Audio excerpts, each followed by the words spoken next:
Hola, buenas tardes. ¿Me escuchan? ¿Tengo audio? Sí, sí. Buenas tardes. Sí, sí, Hola, lo hola, escuchamos. ¿qué tal, gente? Bueno, parece que venía medio demorado ahí, pero la vedelía no me habilitaba la sala, por eso es que estamos un poco retrasados. Pero bueno, vamos a ver hoy dos temas. Uno que tiene que ver con los conjuntos inmobiliarios y otro es el derecho real de servidumbre, de superficie. El tema de los conjuntos inmobiliarios, yo le voy a dar las pautas directas para que vayamos a los puntos donde hay que tener en cuenta, porque son los que se preguntan normalmente.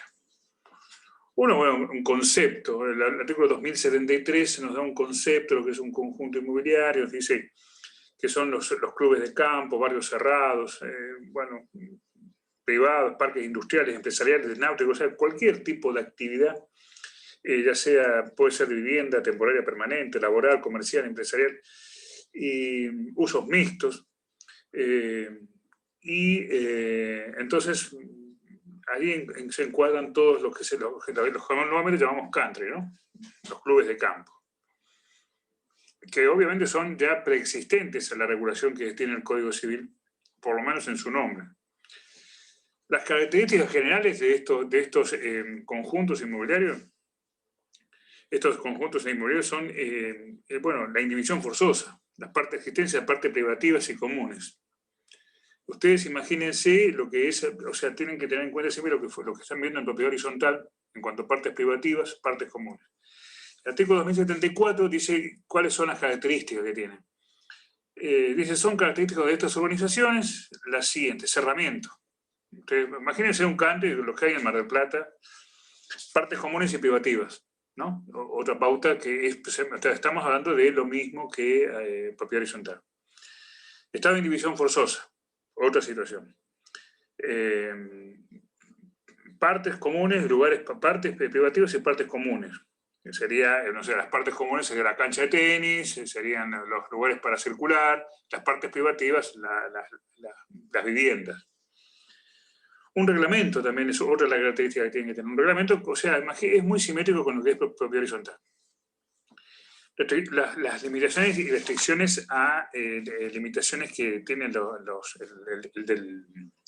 derechos de los propietarios. Un régimen disciplinario. Esto también es una cosa innovativa, porque ustedes ven que en propiedad horizontal no existe esto. Por ejemplo, multas por hacer música a determinado horario o reuniones a determinado horario, ¿me entienden? Todo eso se puede regular dentro de lo que es el régimen de conjuntos inmobiliarios, cosa que en propiedad horizontal no se puede hacer o no se hace. Y dice también otra característica, dice las diversas partes, cosas o comunes privativas, así como facultades que sobre ellas se tienen, son interdependientes y conforman un todo no escindible. Algo parecido a lo que es, o sea, parecido, es simétrico con lo que es propiedad horizontal. Lo que le van a preguntar acá es, ustedes, o sea, si yo quiero hacer un conjunto, crear este derecho real, dentro de este sistema, que por supuesto tiene mayores, digamos, limitaciones o lo que pueden llamar restricciones en los derechos que tendrían los propietarios. Ustedes ven que hay un régimen disciplinario, hay una, o sea, ya les digo, por ejemplo, ruidos, horario de circulación, personal, forma de entrar, quién puede usar la pileta, quién no, ¿me entienden? Todo ese tipo de regulaciones. También van a encontrarse, lo vamos a ver más adelante, con un régimen disciplinario con sanciones. Se ponen sanciones económicas por la violación de estas reglas, que son inclusive muy fuertes en algunos casos.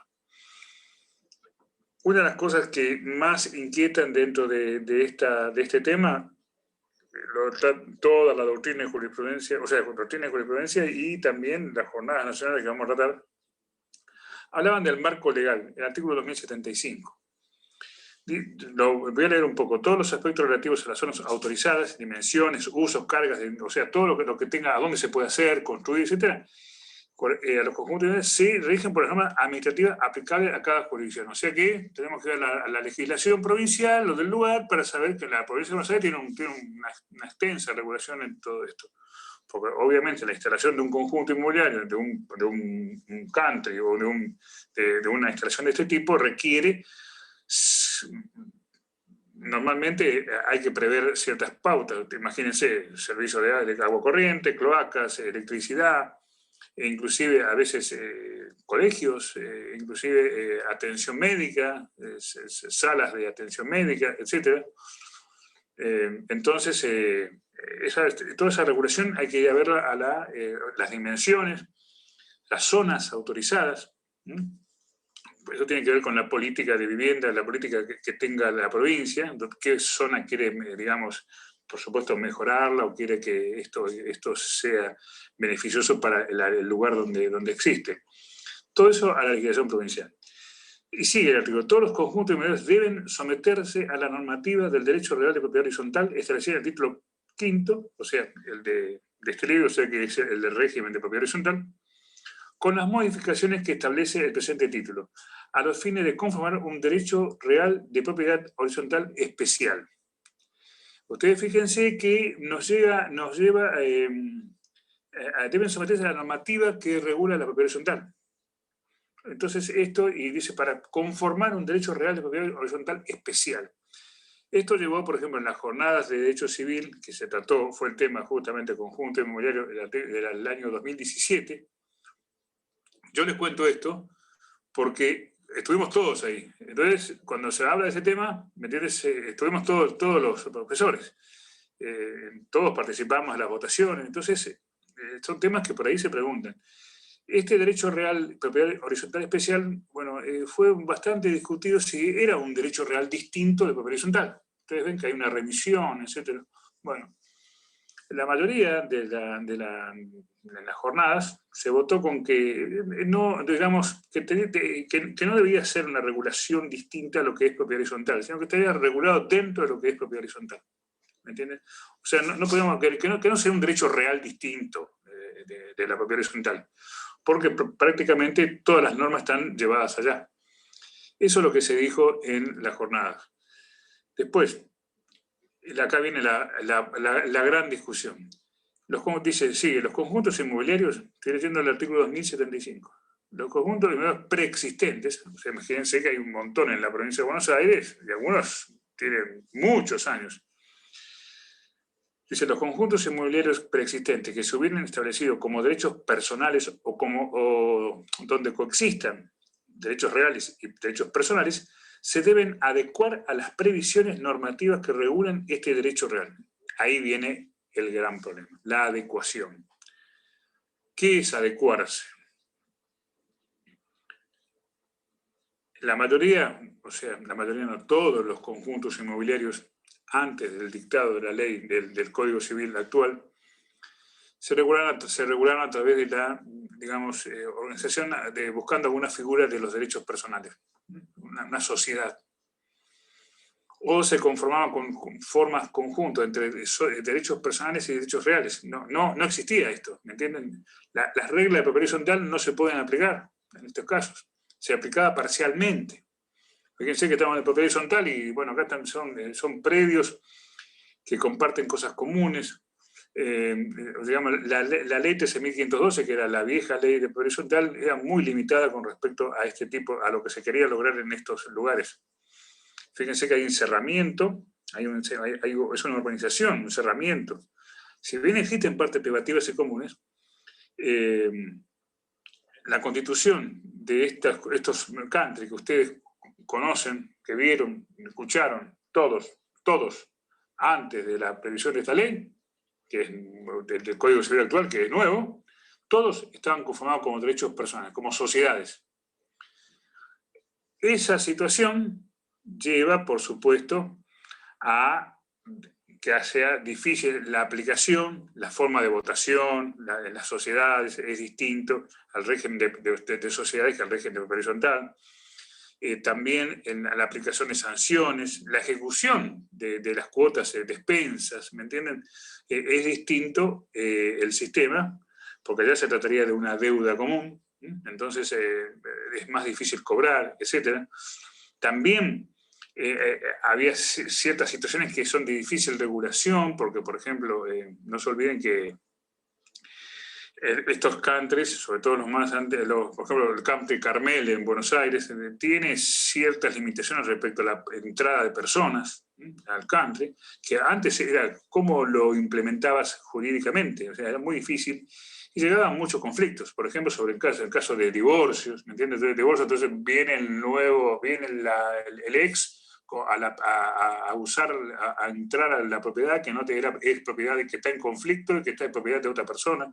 También pasaba con las locaciones. Yo alquilaba mi casa en el country y bueno, la ocupación de esta por terceras personas era muy conflictivo. Entonces, lo que me está diciendo la ley, acá me dice, los conjuntos inmobiliarios preexistentes que se hubieran establecido como derechos personales o donde coexistan derechos reales y personales, porque había sociedades anónimas que eran titulares de determinado derecho real de propiedad horizontal o de usufructo sobre partes del conjunto. Se hacían, digamos, una especie de mezcla entre derechos reales y personales. Se deben adecuar a las previsiones normativas que regulan el derecho real. Adecuar. Entonces, ¿qué es acá? ¿Adecuar qué es? Constituimos un derecho real hoy, dejamos de lado lo que existe.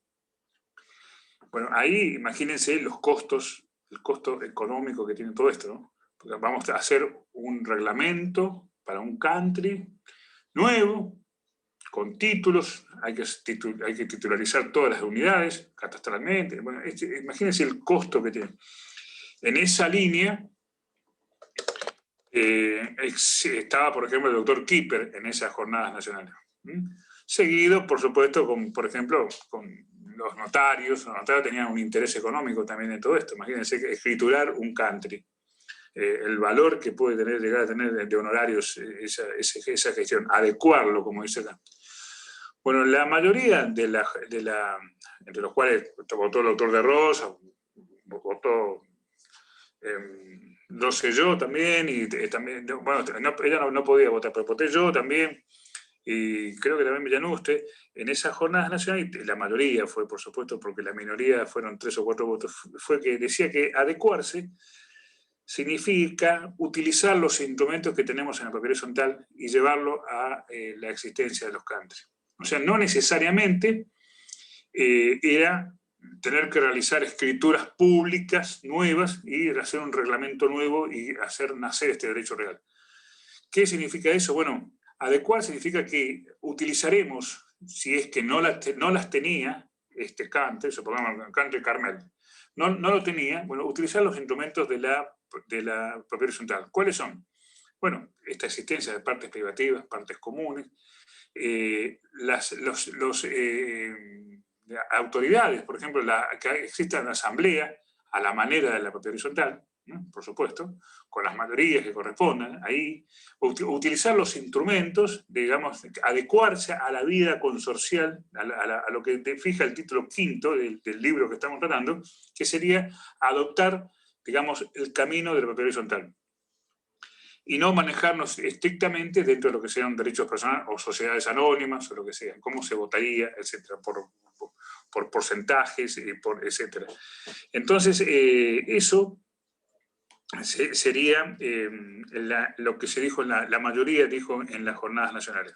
Adecuar significa utilizar digamos, esas instituciones que tiene la propiedad horizontal, como serían la forma de gobierno, la forma de deliberación, dentro de lo que es el marco de los conjuntos inmobiliarios. La otra pregunta que estaba dando vuelta también en las jornadas era si alguien podía decir, señor juez, o sea, ir a la justicia, decir, señor juez, yo quiero adecuar, necesito, la ley dice que tengo que adecuar, bueno, escrituremos todo esto. Y si era inconstitucional o no hacer esa petición. Bueno, que si se podía hacer, sí, se puede hacer, no cabe duda.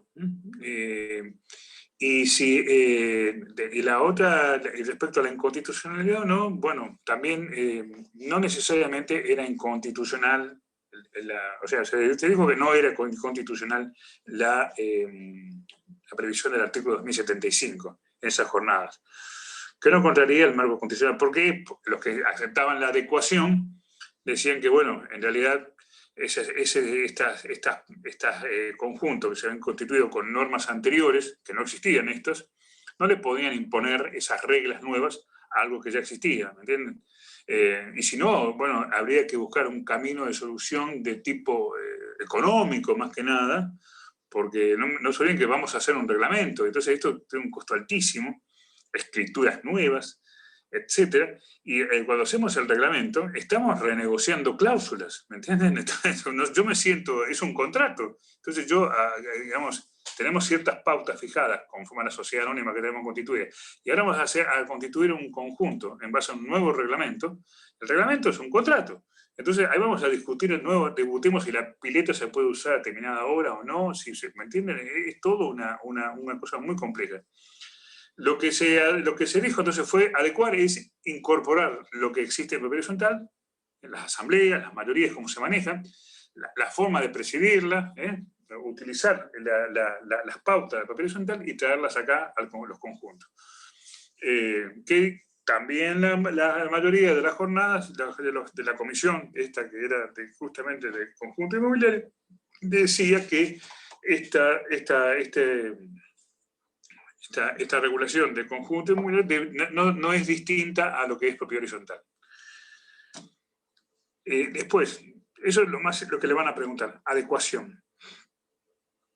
Bueno, después voy a tratar 2 o 3 artículos más, que para conformar un conjunto inmobiliario tenemos los mismos requisitos que ustedes ven en propiedad horizontal, los trae el artículo 2077, que son independencia funcional, según el destino, y la salida a la vía pública en forma directa o indirecta. Esas son las pautas fundamentales que le van a preguntar para que exista propiedad horizontal, y ahí se aplican también a los conjuntos inmobiliarios. O sea, salida independiente. Y después, independencia funcional según el destino, ¿me entienden? O sea, que la unidad cumpla con el destino para el cual está hecha, en forma independiente, no dependiendo necesariamente de una parte común. Entonces ustedes van a ver que, por ejemplo, una unidad de vivienda requiere la existencia de ciertas pautas, cocina, baño, ¿me entienden? Para que cumpla su función como vivienda. Pero no por ejemplo, un local. Un local tiene un destino comercial, entonces el baño puede ser a compartir entre todos los locales.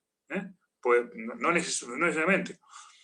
Después, también, obviamente, cuando yo digamos, inscribo un reglamento, por ejemplo, los locales en propiedad horizontal misma también. Y acá también puede ser, porque puede haber locales por un lado, es muy común esto que se llaman locales para vender, no sé, panadería, ¿me entienden? Puede existir, coexistir con viviendas, porque como los country están un poco alejados de los lugares donde se puede adquirir bienes para comer, supermercados, etc., tienen su supermercado interno, ¿me entienden? O sea, coexisten este tipo de actividades. Bueno, después, el artículo 2080 dice, de acuerdo a las normas administrativas aplicables, el reglamento de propiedad horizontal puede establecer limitaciones edilicias o de otra índole. Ahí está, fíjense, yo compro un country, un terreno. Bueno, de acuerdo a las normas administrativas aplicables, o sea, de acuerdo a las normas administrativas aplicables de la provincia, de la municipalidad, etc., el reglamento de propiedad horizontal puede establecer limitaciones edilicias o de otra índole. O sea, la casa tiene que ser de esta manera, tiene que tener tal estilo. Puede ser que me tengan que aprobar el plano, el consejo directivo del country, conforme a los arquitectos que tenga, para ver si yo mantengo un estilo, inclusive las plantas que se usan para la decoración, porque hay plantas que son por ahí un poco invasivas, etcétera, para mantener un cierto estilo de construcción. Dice entonces, de acuerdo con las normas administrativas aplicables, el reglamento de propiedad horizontal puede establecer limitaciones edilicias u otra índole, crear servidumbres, restricciones a dominios particulares, como así también fijar reglas de convivencia, fundamental. todo ello en mira al beneficio de la comunidad urbanística. Fíjense ustedes, en tema de propiedad horizontal, por ejemplo, ruidos molestos. El caballito de problemas de todos los consorcios, el de al lado, el de arriba. Bueno, muy difícil de tratar, temas muy difíciles. Acá en los conjuntos inmobiliarios se establecen pautas de convivencia, horarios, etc. Y bueno, y listo, y se acabó la historia. Entonces cualquier situación se puede, digamos, es más fácil de solucionar que en un consorcio común. Toda limitación o restricción establecida por el reglamento debe ser transcrita en las escrituras relativas del derecho real de propiedad horizontal especial. Dicho reglamento se considera parte integrante de los títulos de propiedad que se otorgan sobre las unidades funcionales que componen el conjunto inmobiliario y se presume conocido por todos los propietarios sin admitir prueba en contrario. O sea, estas reglas, todas estas pautas que deben ser, ¿no? Imagínense, son más, todo lo que hace a estas pautas son mucho más voluminosas que las que tienen que ver con la propiedad, ¿no? Compra, vende, dónde está, etc. Otra de las pautas que tiene también el artículo 2081 tiene que ver con las expensas. Y bueno, esto es una situación que traía mucho conflicto en los sistemas anteriores, ¿no? Porque el sistema de expensas comunes, ustedes ya lo están viendo en propiedad horizontal, trae una forma muy expeditiva de cobro, porque el consorcio necesita de las expensas, o sea, para poder subsistir, es lo que nutre la existencia. Si no hay expensas comunes, ¿para qué estamos, no? El consorcio necesita dinero para pagar los gastos comunes, sueldos, o sea, energía eléctrica, mantenimientos, etc. Y bueno, y cuando en el sistema de los country, como estaban regulados anteriormente, era el cobro de ejecutivo, bueno, era muy difícil, había que crear el título ejecutivo, etcétera, conformarlo, si había negación, si había negativa, se transformaba en un cobro común. El artículo 2081 dice: los propietarios están obligados a pagar expensas de gastos de educación comunes con el correcto mantenimiento y funcionamiento del conjunto inmobiliario en la proporción Dicho reglamento puede determinar otras contribuciones distintas a las expensas legalmente previstas en caso de utilización de ventajas. O sea, servicios e instalaciones comunes por familiares e invitados de los titulares. O sea, si viene puedo ser yo y mi mujer. Si vienen mis nietos, ya tienen que pagar para entrar a la pileta. Pueden fijarse ese tipo de reglas. Otra de las cosas interesantes tienen que ver con la cesión de la unidad, el artículo 2082. Porque bueno, está bien, me fijan todas estas pautas, pero yo mañana lo alquilo, o va mi hijo, ¿me entienden? Con mi nuera. La cesión, el artículo 2082, dice: el reglamento del conjunto inmobiliario puede establecer condiciones y pautas para el ejercicio del derecho de uso y goce de los espacios e instalaciones comunes por parte de terceros en los casos en los que los titulares del dominio de las unidades particulares cedan temporalmente, en forma total o parcial, por cualquier título o derecho real o personal, el uso y goce de su unidad funcional. Clarito. Puede establecer pautas, condiciones y pautas para el ejercicio del derecho real de uso por espacios comunes, instalaciones comunes por parte de terceros que son todos, los que no sean los titulares. Lo compongan de acuerdo a cada country. Mi grupo familiar está conformado de esta manera. Bueno, entonces tengo 2 hijos, ¿entienden? Ahora, pero no va a ir mi yerno con 40 gauchos a hacer un asado, ¿me entienden? Entonces, esas son las pautas que tienen, o lo alquilo, yo se lo presto a mi prima, que, bueno, pues, no me pueden negar ese tipo de situación. Pero pueden establecer pautas, sí señor, bueno, pero acá las partes comunes, digamos, no pueden hacerse determinadas cosas, no pueden circular a determinado horario, digamos, la utilización de la pileta está reglamentada por tanta cantidad de personas, pues yo llevo 100 personas, hago una fiesta, llevo 100 tipos, ¿me entienden? Ese tipo de regulaciones están reguladas. Y el artículo 2083 habla del régimen de invitados y admisión de usuarios no propietarios. El reglamento puede establecer extensión de uso y goce de espacios e instalaciones comunes a aquellas personas que integran el grupo familiar del propietario de la unidad funcional y prever un régimen de invitados y admisión de usuarios. Y bueno, después ustedes van a seguir leyendo: el uso de bienes comunes puede ser pleno, parcial, puede ser que tenga que utilizar determinado horario, ¿me entienden? Los terceros. Eso está todo dejado a que cada country regule o conjunto inmobiliario, como lo llaman, regule todo esto. Lo que le van a preguntar, entonces tenemos que ver con las características, repito, características, cuáles son las características de las urbanizaciones, cerramiento, partes privativas, partes comunes. El marco legal, la adecuación, esa se la van a preguntar. Esa, sí o sí. Si caen en este tema, es muy común caer ahí directamente. Los requisitos de independencia funcional y la salida directa a la vía pública, o sea, salida directa o indirecta a la vía pública. Esa es otra pauta porque esa es fundamental. Los casos de cesión de unidad y, por supuesto, las dos situaciones que se dan en el artículo 2085 y 86, que son la transmisión de unidades y las sanciones. La transmisión de unidades es una situación bastante compleja.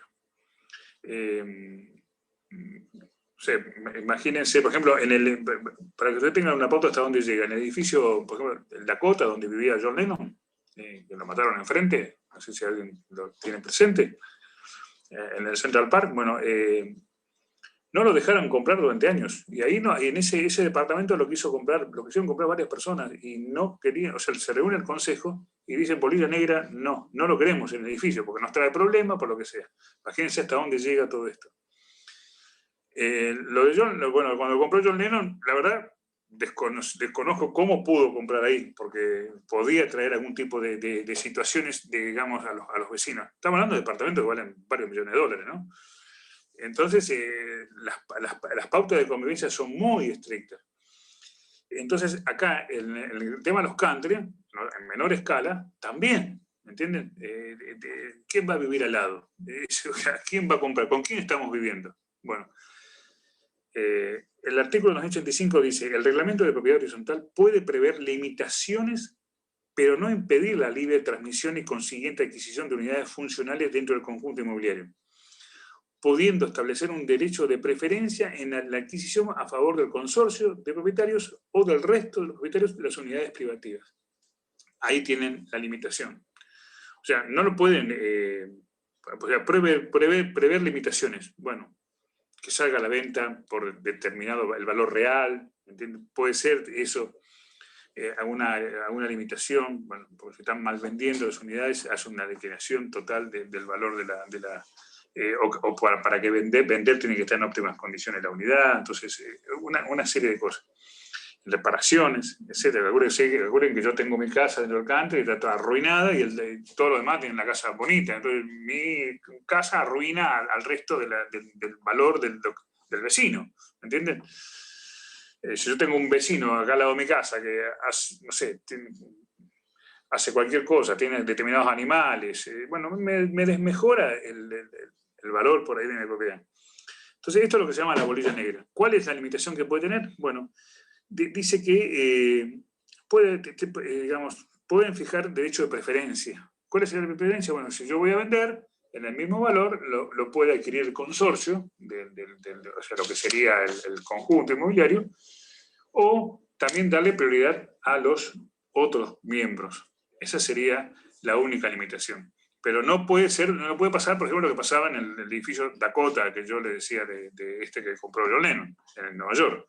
Bueno, eso no, imposible.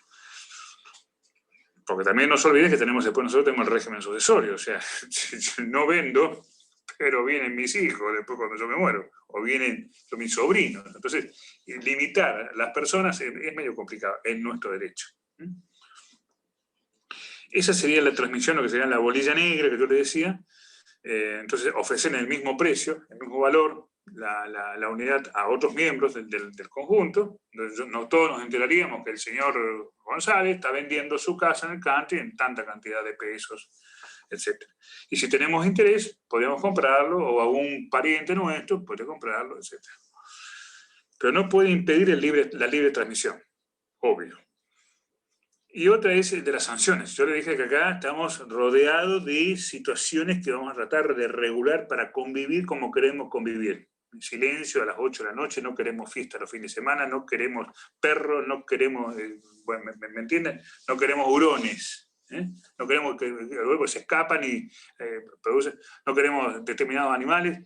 Bueno, todo esto, entonces, el artículo 2086 dice, ante conductas graves o reiteradas de los titulares de las unidades funcionales, violatorias del reglamento horizontal, este que dice no se puede hacer ruido a determinada hora, no se puede circular a más de 20 kilómetros,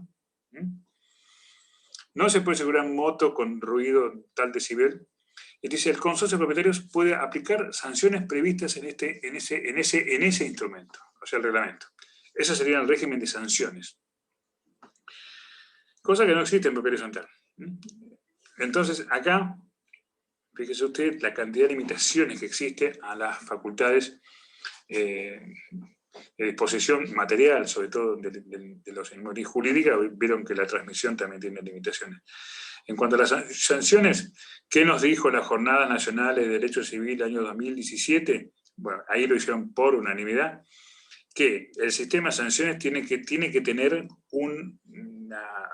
una imputación de una sanción y un derecho de defensa, previa a la resolución que haga el Consejo de Administración o el Consejo de Propietarios, que el que tenga la facultad para resolver. Tiene que haber derecho de defensa.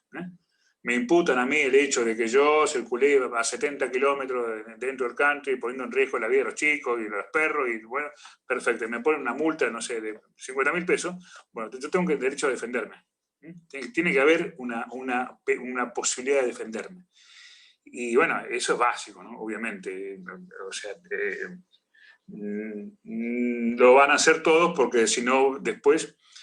También, por supuesto, la jornada dijo que tiene que existir la posibilidad de recurrir, y aunque no lo diga el reglamento, eso va a suceder, la posibilidad de recurrir esto judicialmente. ¿Me entienden? Esas serían las pautas que tienen ustedes con respecto a conjunto inmobiliario. Repito, concepto, saber qué es, la amplitud de lo que podemos pensar. Esto puede... Profesor, sí. Una pregunta. ¿Y judicialmente cómo iría una acción civil o no, obviamente penal? ¿Cómo se recurriría judicialmente? ¿Quién voy contra el que no es consorcio, es un... Contra el conjunto. No sé, poner el conjunto inmobiliario los alerces. Contra el conjunto inmobiliario. Bien. Claro, es el que me impone la sanción porque dicen que yo circulé a 70 kilómetros del country a las 2 de la mañana, hice ruido, hice una fiesta. ¿Entienden? Pero digo eso que es una sociedad de fomento, tiene personalidad. No, que es sociedad de fomento. Es el consejo de administración del country. Bien, gracias.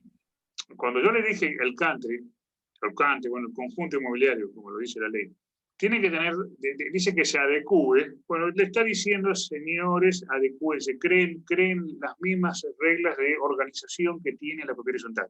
Entre esas, por ejemplo, el consejo de administración, el administrador, ¿me entienden? Pero eso acá no tiene mucha importancia quién sea, o sea, puede existir un administrador, un conjunto propietario que administre, no tiene relevancia, una sociedad de afuera que administre, un administrador de afuera que venga de ministro. Y que sea el que tenga que aplicar el reglamento. Por ejemplo, aplicaron a mí las sanciones porque yo hice una fiesta para 200 personas y no se puede. Bueno, o tengo determinado perro que es peligroso, o con toda razón mis vecinos dicen que no puedo tener un Rottweiler suelto y me imponen la sanción. Bueno, esa sanción que me impusieron ellos, yo siendo miembro de este club, también existen los clubes, no sé, usted es socia de un club y, no sé, el club náutico, y si tiene alguna inconducta societaria, lo expulsan. O también en las sociedades de fomento, en las sociedades de jubilados, también te expulsan. Bueno, acá lo mismo. Pero yo tengo que tener, lo que me dice la Jornada Nacional, me dice, sí, para imponer estas sanciones, está bien que se impongan, es correcto, se acepta, porque justamente está formado, el country tiene esa idea, está formado para eso, ¿entienden? Si es un country náutico, yo vengo con la lancha y, bueno, limpio el pescado al costado o sea, en el Tigre hay countries náuticos, que yo paro el barco y paro mi velero y, bueno, y bajo y tengo mi casa al costo. limpio el pescado, ensucio, contamino, bueno, ahí tengo sanciones. Esas sanciones merecen que yo tenga un derecho de defensa. Y a su vez, de la resolución que tome el Consejo, el que me impone la sanción dentro del country, habrá un recurso judicial. Una forma de recurrir judicialmente. Que aunque no lo diga la ley, obviamente yo le diré, señor juez, haré mi escritito, señor juez, sería una acción innominal. O sea, acá yo diría, señor juez, me imponen esta sanción. O cuando llega el momento de que me ejecuten, porque seguramente va a tener, estas multas van a tener la misma forma de ejecución que una expensa común, ¿entienden? Bueno, yo tendré que hacer alguna excepción ahí, imponer, bueno, tratar de discutir la fijación de esta multa. Y bueno, eso es lo que le van a preguntar. Sanciones, transmisión de las unidades de la bolilla negra, te quiero contar, la cesión de las unidades, el régimen de invitados, la adecuación, la palabra adecuación, no se olviden la palabra, no se olviden, adecuar ¿a qué? ¿Qué significa? ¿Que hay un nuevo reglamento? ¿O que vamos a hacer un reglamento para manejarnos, organizarnos y gobernarnos como nos gobernamos en la propiedad horizontal? Esto es lo que aprobó las jornadas, que es lo más coherente, es lo que están haciendo. No se puede escriturar todo un country, 500 escrituras, imagínense el costo, todo eso. Había un grupo de escribanos que estaba muy contento con este tema, imagínense, era escriturar country entero. Bueno, vamos a empezar a tratar, después vamos a seguir, el derecho a superficie. Ya, imagínense ustedes, seguramente alguno por ahí elige el tema, puede profundizar un poco lo que es históricamente. Lo cierto es que Vélez Arfield lo tenía excluido. Él sostenía que este tipo o sea, cuando hablamos de superficie estamos hablando de dos planos de propiedad. Alguien que es dueño del suelo, de la tierra, y otro que es dueño de lo que está arriba, lo que está construido. Yo soy dueño de la casa y el dueño del suelo es otro. Vélez Arfield decía que, o sea, estaba en contra de esto, por supuesto, de estas regulaciones que venían, sobre todo el derecho francés y el derecho romano, con otra perspectiva, digamos, al haber poco espacio por ahí para construir, entonces yo vendía el espacio aéreo, entonces había una propiedad, alguien que era propietario de la planta baja y otro propietario de lo que está construido. No es propiedad horizontal esto, es otra cosa, es distinto. No hay partes comunes en estos casos. Entonces, Vélez Arfield era contrario, ¿por qué? Porque bueno, era una suerte de conflictos constantes y aparte, obviamente, él tenía otra perspectiva, veía que en Argentina teníamos 2 millones de hectáreas para construir, entonces no íbamos a andar construyendo uno arriba de otro, y menos, por supuesto, porque era horizontal, también estaba en contra. El primer acercamiento lo tenemos con la 25.509, que es una ley no muy vieja, que preveía la superficie forestal. ¿Qué era esto? Yo soy dueño de los árboles y alguien es dueño del suelo. Otro. Así yo se lo digo por arriba. Esta ley dicen que tiene relación con las, con las promociones que estaba haciendo el Banco Mundial para las plantaciones que iban a terminar en la papelera que terminó en Uruguay, que iba a venir para acá. ¿Entienden? Esas leyes, las leyes de forestación, de superficie forestal. La idea es que yo soy dueño del suelo, venga otro que tiene dinero, en este caso se lo daba al Estado, porque había muchas facilidades, y lo plantaba. Y yo seguía manteniendo la propiedad del fondo. Esa ley, la ley Metro 1509, prevé ese régimen. Bueno, ahora tenemos un nuevo régimen en el artículo 2114, que es el régimen de superficie. Leo el artículo para que entremos al concepto. Derecho a superficie es un derecho real temporario. Derecho real temporario, o sea que justamente no está destinado a durar para siempre. Temporario, o sea, por un tiempo yo voy a ser dueño, vamos a poner un ejemplo simple, de la casa, de esta casa que estoy ahora. Y el dueño del suelo es otro. ¿Qué se dice? Que se constituye sobre un inmueble ajeno. Obvio, está bien, sobre un inmueble ajeno hay un derecho real que yo tengo como titular superficiario sobre la casa. ¿Qué otorga a su titular? el uso y goce y disposición material y jurídica. O sea, quiere decir que el dueño de la casa, que va a salir de la casa, va a tener la disposición material y jurídica, va a poder transmitir esto, inclusive. Digamos que sabemos que por un tiempo determinado. Del derecho de plantar, forestar o construir sobre lo plantado, forestado o construido en el terreno, el vuelo o el subsuelo, según las modalidades de su ejercicio y el plazo de duración establecido en el título suficiente para la constitución dentro de lo previsto en este título y leyes especiales. Ese sería el concepto que tenemos de derecho real de superficie. O sea, tenemos unas facultades, otorga titular del titular del derecho de superficie, la facultad de disponer material y jurídicamente de esto. O sea, imagínense un dominio, pero ahora separado. Lo más importante, lo que le van a preguntar, porque esto es crucial, es las modalidades. Artículo 2115. Eso se lo van a preguntar, porque es muy llamativo. El superficiario puede realizar construcciones, plantaciones o forestaciones sobre la rasante, vuelo o subsuelo del inmueble ajeno, haciendo propio lo plantado, forestado, construido. También puede constituirse en el derecho de sobreplantaciones, forestaciones o construcciones ya existentes. Ahí tienen las dos. Una sería un derecho a. Entonces yo constituyo un derecho de superficie sobre el terreno que tengo, este lote. Entonces vos, que sos titular del derecho de superficie, vas a poder construir o plantar o, digamos, realizar la forestación que quieras o la construcción, haciéndote dueño de esto. Dueño en el sentido de propiedad superficial. Y otra modalidad es que yo directamente, esta casa, transmito el derecho de superficie a favor de, acá, Gonzalo Soler. Sería, te usé para el ejemplo, Gonzalo. Vos serías el titular ahora del derecho real de superficie sobre esta casa. Y yo mantengo la propiedad sobre el fondo, sobre el suelo.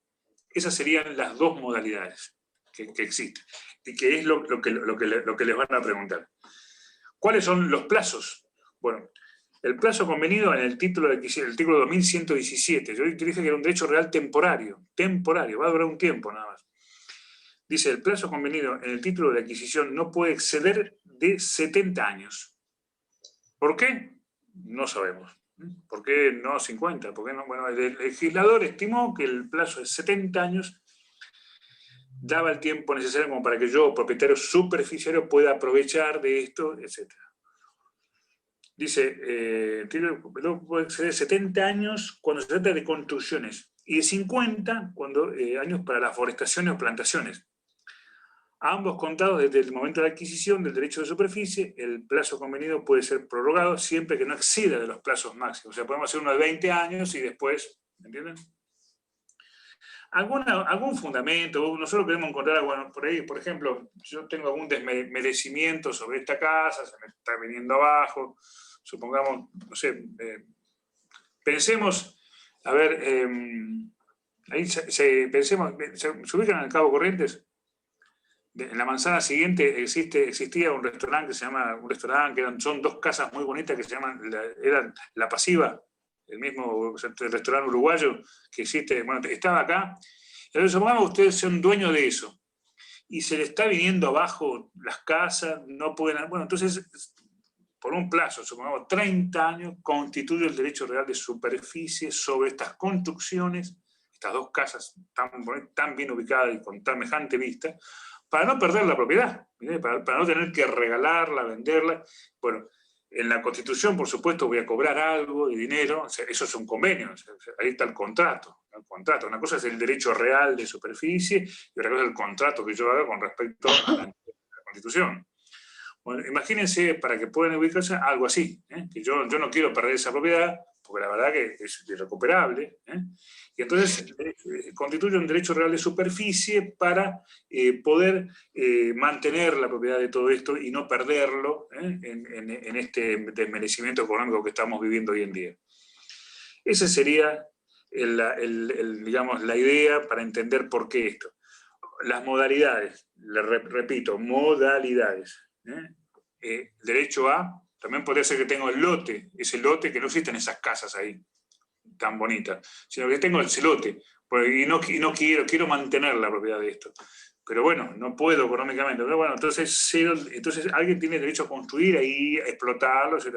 ¿Qué va a tener? El contenido de lo que yo estoy transmitiendo es muy fuerte, es muy importante, porque tiene la disponibilidad, el uso, dice facultad de uso, goce y disposición material y jurídica. O sea, puede ser dominus, es dominus, ¿entienden? Sobre esto, sobre lo que está construido.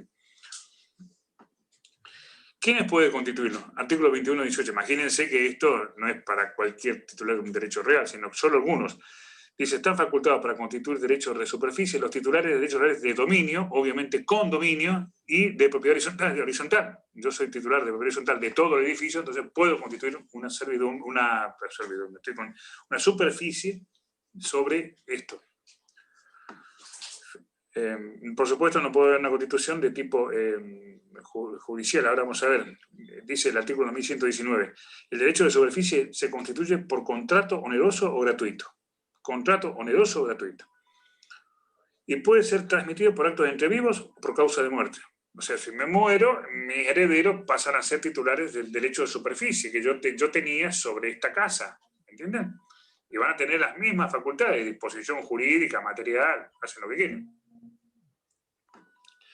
Se pueden poner limitaciones en esa, supongamos, yo puedo poner en ese contrato que yo hago sobre esas dos casas que yo le decía sobre estas que están sobre la costa, pueden haber limitaciones en ese contrato, ¿no? En el que no me cambien el aspecto, la fachada, que mantenga determinadas cosas. Perfecto, ¿me entienden? Puede haber. Pero la ley no dice nada. Tendríamos que hacerlo en ese contrato oneroso o gratuito. Y se puede ser transmitido por actos entre vivos o por causa de muerte. Puedo vender yo esto. Este derecho de juicio lo puedo transmitir, bueno, no sé. Y dice, no puede adquirirse por usucapión. O sea, si yo estoy... Ahí ustedes ya vieron lo que es adquisición, prescripción. Si yo ejerzo los actos posesorios para ejercer, como poseedor, o sea, sería muy, digamos, raro que yo ejerza actos posesorios sobre la propiedad superficial y no sobre el fondo. Estoy reconociendo la propiedad del fondo, el terreno en otro y la casa no, ¿me entiendes? O sea, sería incompatible.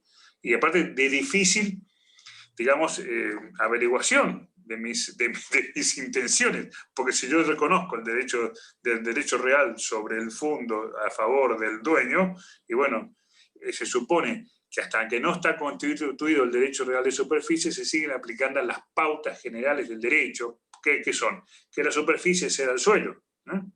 Lo que está arriba le corresponde al dueño del suelo. Entonces, bueno, por eso es que la ley me dice, no, señor, usted no puede adquirir por usucapión. Pero me dice que la prescripción breve es admisible a los efectos del saneamiento del título, del justo título. Ahí sí. Cuando se constituyó el derecho de superficie, me lo hizo esta persona sobre esta casa, que era el dueño de la casa, bueno, él constituyó sobre la casa, bueno, y no estaba en sus facultades jurídicas hacerlo, ¿no? Estaba en un momento digamos, no estaba, era incapaz, etc. O fue un tercero, bueno, esto me permitiría a mí sanear el título por el plazo de duración, por el saneamiento del justo título, lo que ustedes ya saben que es un justo título. O sea, la prescripción breve sí, pero estoy saneando el justo título nada más. Justamente con el plazo de prescripción, que serían 10 años para la nulidad, para pedir la nulidad. Vamos a las facultades, 21-20. El titular del derecho de superficie está facultado para constituir derecho real de garantía sobre el derecho de construir, plantar o forestar o sobre la propiedad superficiaria, limitados en ambos casos a los plazos de duración del derecho de superficie. Fíjense, acá eso también le van a preguntar. Porque vamos a derecho de garantía. La primera que le van a preguntar, hipoteca. ¿Puedo tener hipoteca sobre el derecho A? Si no existe la cosa, imagínense que ya tenemos, cuando vean hipoteca, ustedes se dan cuenta que tiene que haber una identificación del inmueble, medidas, qué estoy hipotecando, digamos, la especialidad en cuanto al objeto. Y bueno, acá me dice que puedo constituir derecho real, puedo constituir una hipoteca, derecho de garantía, una hipoteca, supongamos, sobre el derecho A. Después, por supuesto, están limitados en ambos casos a los plazos de duración del derecho de superficie. El artículo 2131 me dice que, ya pasando a usufructo, me dice que puede constituir el derecho el titular superficiario, o sea, este titular sobre la casa, puede constituir el derecho legal de usufructo. Obvio, imagínense el dominio puede constituir derecho legal de usufructo. Uso, habitación, puede constituir. Bueno, hipoteca puede constituir. Bueno, también puede constituir usufructo, obviamente, que sería digamos, el derecho real que le quitaría mayor cantidad de facultades al domino, ¿no? Entonces, el propietario superficiario puede constituir. Lo de la hipoteca, abran el ojo con respecto a cuando no existe la cosa todavía, está por existir. Esa es la gran pregunta. ¿Cómo hago? Bueno, sí, la ley lo dice. No conocemos ninguno que lo haya hecho todavía, pero bueno. Dice, el superficiario puede afectar la conducción al régimen de la propiedad horizontal. Y lógico, porque tienen las mismas facultades que el domino. Con separación del terreno perteneciente al propietario, excepto pacto en contrario. Se puede pactar todas estas cosas. Puede transmitir y grabar, como inmuebles independientes, las viviendas locales y otras unidades privativas, durante el plazo del derecho de superficie, sin necesidad del consentimiento del propietario. Acá voy a parar, porque ya llevamos una hora y una hora de derechos reales es muy denso. Y vamos a esperar que la próxima vez vamos a terminar este tema, vamos a fijarnos por las pautas que se rigen porque no se olviden que dijimos que dura un plazo. Entonces, vamos leyendo un poquito qué pasa cuando termina. Porque yo constituyo hipoteca, constituyo propiedad horizontal, hay también relaciones personales, tengo un contrato de locación de 20 años, no sé, justo cuando está por vencer la propiedad superficiaria, hago un contrato de 5 años con un inquilino, ¿me entiendes? Porque puedo hacerlo, sí, puedo hacerlo, tengo las facultades, no estoy estafando a nadie. Yo quiero saber qué pasa cuando termine. Vamos a terminar este tema en la próxima clase y bueno, no sé si quieren hacer alguna pregunta sobre lo que estuvimos viendo, no hay ningún inconveniente. ¿Está todo bien por ahí? Yo tengo una pregunta. Sí. En los conjuntos inmobiliarios, usted dijo que si una unidad está, digamos, afecta a la fachada porque está en mal estado, ¿qué puede hacer el resto? ¿Tiene alguna sanción o algo? Bueno, o sea, yo te digo lo que se puede hacer. Después puede ser que no exista regulaciones de ese tipo, pero en el conjunto te pueden obligar a hacerlas, te ponen astreintes, te ponen sanciones, ¿me entendés? Sanciones económicas, porque yo pinto el frente de la casa, imagínate que soy un grafitero espectacular, y grafiteo toda la casa, los techos, todo, y bueno, y el tipo de al lado que tiene una casa que vale $250.000 el metro cuadrado, sí, bueno, $500.000, imagínate el desmerecimiento que produce. Bueno, hay sanciones de ese tipo, imposición de multas, o sea, pueden o no. Eso es cada conjunto inmobiliario tiene sus pautas. Cuando vos vas a adquirir en un conjunto inmobiliario, no es lo mismo que cuando vas a comprar un departamento. Vos, por lógica, más o menos, sabés lo que pasa en un edificio, qué son lo que no tenés que hacer, lo que podés hacer. Más o menos. Yo te pregunto y vos seguro que vas a poder contestar, porque son cosas que tienen que ver con el sentido común. En la propiedad del conjunto inmobiliario no, porque vos tendrías que mirar bien el reglamento, porque va a decir, bueno, acá no puedo poner música a tal hora, no se puede, no puedo tener perros que son peligrosos, no puedo, ¿entendés? Todo ese tipo de pautas. La gente, para entrar a arreglar tu casa, tenés que hacerte responsable de la gente que entra al country, registrarlos, hay toda una serie de pautas. Entonces, yo voy a adquirir un conjunto, voy a comprar dentro de un conjunto, bueno, yo miraría muy bien el reglamento para ver, ¿sí? Porque voy a tener muchas limitaciones, seguramente. ¿Qué tipo de casa? ¿Cuántos metros? No puedo mandarme un ranchito, ¿me entendés? Frente a cuando son country que los terrenos cuestan $150.000. Y yo vengo con mi casilla rodante y la pongo ahí, ¿me entendés? Bueno, ese tipo de cosas. Sanciones que te las ejecutan judicialmente y afuera, están hechos para eso, justamente. Yo compro el terreno, instalo un contenedor, ¿me entendés? Pongo un contenedor, de estos que están de moda ahora, que se pone un contenedor, esto que, bueno, y abro yo sé, y vivo ahí. Bueno, habrá algunos que se podrá, será un conjunto inmobiliario de contenedores, ¿me entiendes? Y otros que no, porque van a requerir cierta construcción de tipo normanda, determinados materiales, y bueno, parece lógico que sea así. Esa es la situación, Gonzalo, ¿entendés? Claro, sí. ¿Me entendés? Como ese, o sea, lo que yo quiero que ustedes entiendan es que yo entro en este sistema, entro acá con estas pautas muy limitativas de todas estas facultades. Ya te dije, yo soy el grafitero número 1 del mundo y voy a grafitar mi casa y vamos a tener problemas, ¿entendés? Si estoy en un country como de estos que una casa vale, no sé, $1 millón o $900.000. Bueno, entonces, ¿y el de al lado qué hace? O yo crío perro, ¿viste? Tengo 400 Rottweiler. Bueno, no sé, o tengo algún tipo de mascotas que no son las convenientes. Hay algunas que son bastante peligrosas. Bueno, todo ese tipo de cosas, acá sí. En propiedad horizontal, ¿cómo lo manejaríamos? Bueno, si no es riesgoso, o si es riesgoso, tiene un animal riesgoso, tendríamos otras pautas para manejarlo, que son las mismas que tendríamos en cualquier barrio de Mar del Plata, tipo al lado que hace ruido. Imagínate, por ejemplo, emisiones sin material. Acá, yo vivo acá en mi casa, el de al lado hace milanesa todo el día. Bueno, perfecto. Emisiones sin material, ustedes ya lo vieron. Pero en el country, me van a poner sanción el country, me van a encajar una multa, ¿me entiendes? Porque estoy haciendo humo, porque prendo, no sé, hago humo, porque quemo goma, no sé. Tienen otras pautas. Están hechas para eso. Bueno, gente, nos vemos la semana que viene. ¿Estamos? Hasta luego. Chau, chau. Hasta luego. Chao, hasta luego. Hasta luego, hasta luego. Buenas noches.